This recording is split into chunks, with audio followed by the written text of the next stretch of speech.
Notre pays, la République démocratique du Congo, est dans une ère nouvelle, avec un espoir tout nouveau, dans la mesure où l'aéroport que vous voyez a été construit il n'y a pas très longtemps, avec du matériel essentiellement venu du Congo.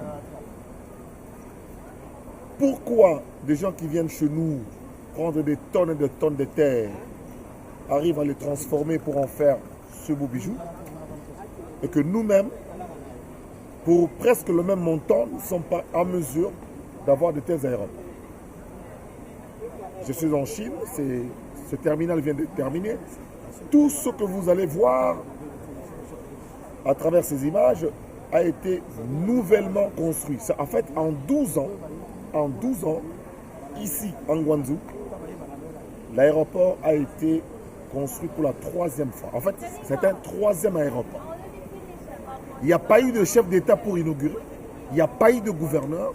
Le jour que l'aéroport a été décidé pour qu'il soit opérationnel, il a été immédiatement parce que c'est dans les attributions de l'État de pouvoir réaliser tout ceci.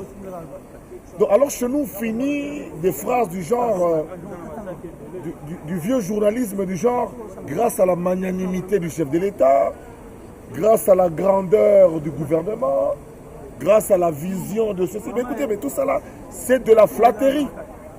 Parce que le chef de l'État, c'est son travail. Donc, c'est comme si vous demandiez à vos enfants, quand ils ont fini de manger, de dire, grâce à la magnanimité de notre papa.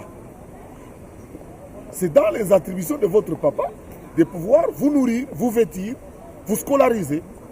Donc, arrêtez ce journalisme de flatterie de la vieille école du goulag soviétique, qui rappelle un peu le impère, où on venait remercier Mobutu même quand il n'a rien fait.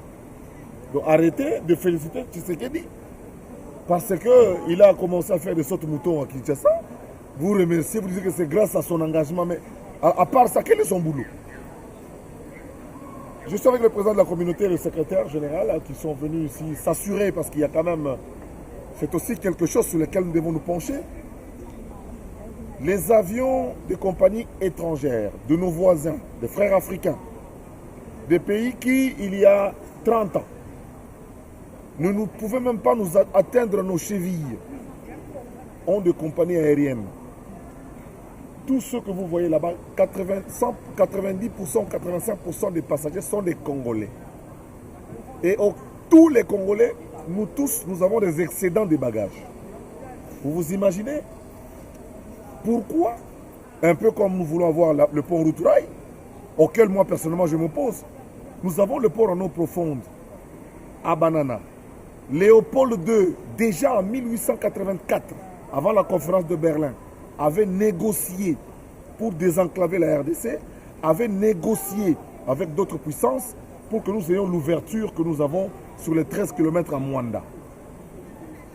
Pourquoi ne construisons-nous pas un port en eau profonde à Mwanda? Nous voulons appuyer le port français de Bolloré à Pointe-Noire.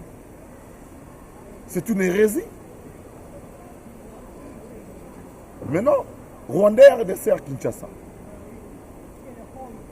Et il y a même des Congolais à l'étranger, en France, passant par la Belgique, en Guangzhou et en Chine.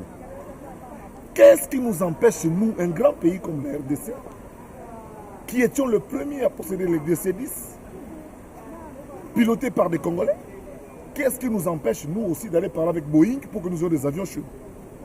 Qu'est-ce qui nous empêche? Est-ce qu'il n'y a pas moyen que nous commençons, que notre projet actuel soit la RDC, projet RDC? J'ai l'impression que nous passons notre temps à nous chamailler, à nous quereller sur le sexe des anges, sur la météo, sur des prévisions de la récolte, au lieu de nous pencher sur le travail et essayer d'avancer. Le pays n'a jamais été aussi divisé qu'il l'est actuellement, parce que nous ne nous aimons pas.